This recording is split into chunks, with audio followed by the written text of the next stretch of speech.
En este video vamos a ver cómo se hacen las mediciones en corriente alterna. Utilizaremos para el efecto un tablero monofásico de los que conseguimos en nuestra casa para explicar la manera en que se hacen las mediciones en este tipo de corriente. Es una buena práctica recordar que debemos de usar guantes de cuero que tengan certificación y lentes de protección. Esto es para minimizar cualquier impacto que tengamos o cualquier riesgo que nos pueda presentar hacer este tipo de mediciones en corriente alterna. Recordemos de que si no tomamos las medidas de seguridad en hacer las mediciones, podemos correr riesgo no solo de choque eléctrico, sino de lesiones más graves como quemaduras de tercer grado o incluso amputaciones. Utilizaremos un tablero de distribución eléctrica monofásico para explicar cómo se debe hacer la medición de corriente y de voltaje en corriente alterna. Recuerde de que este es el procedimiento que deberá usted efectuar cuando tenga que medir conductores o cuando tenga que medir voltaje también en tomacorrientes o en los accesorios que estén dentro del circuito. Recordemos, como lo vimos en el video en la práctica de medición con corriente directa, que el voltaje se mide en paralelo. Por eso nosotros deberemos de proceder lo siguiente.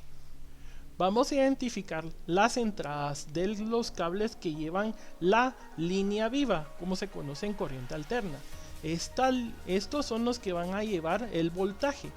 En el video vemos que son los cables de color negro y de color blanco.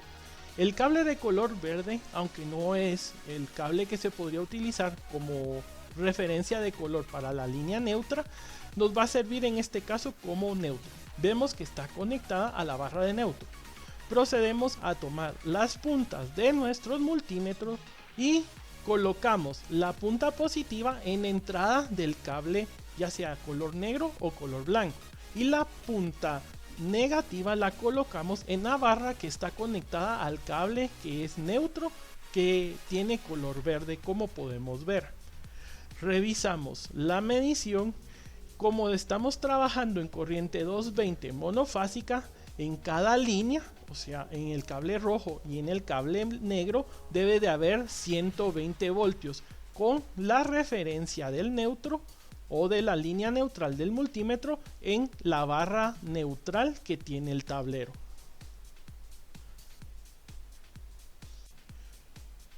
De esta manera, colocando en la punta roja, que es la entrada positiva del multímetro, a la línea viva, y colocando la punta negra, que es la entrada negativa del multímetro, al neutro, nosotros podemos medir voltaje. Recordemos que se sigue manteniendo que el voltaje se mide en paralelo. Esto quiere decir que si ustedes necesitan hacer alguna medición con de voltaje con algún accesorio como en toma corriente o una luminaria que está montada en una plafonera, ustedes deberán de identificar la línea viva y el neutro, colocar sus puntas y hacer la medición de voltaje. Recuerde que si le sale un signo negativo, simplemente cambie la posición de las puntas porque usted está haciendo una medición en contra del sentido de la corriente.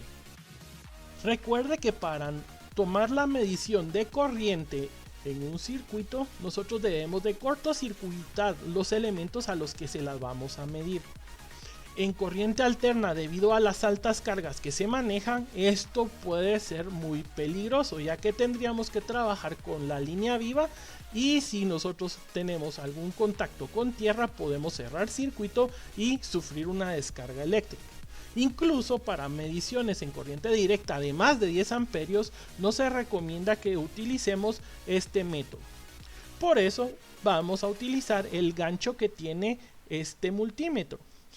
Por medio de las leyes de Faraday de inducción, nosotros vamos a, y de Ampere también, nosotros vamos a poder de estimar la cantidad de corriente que está circulando en el conductor. Como puede ver en el video, ustedes deberán de despejar el área de trabajo, introducir el gancho en el conductor de la línea que nosotros vamos a medir y hacer la medición.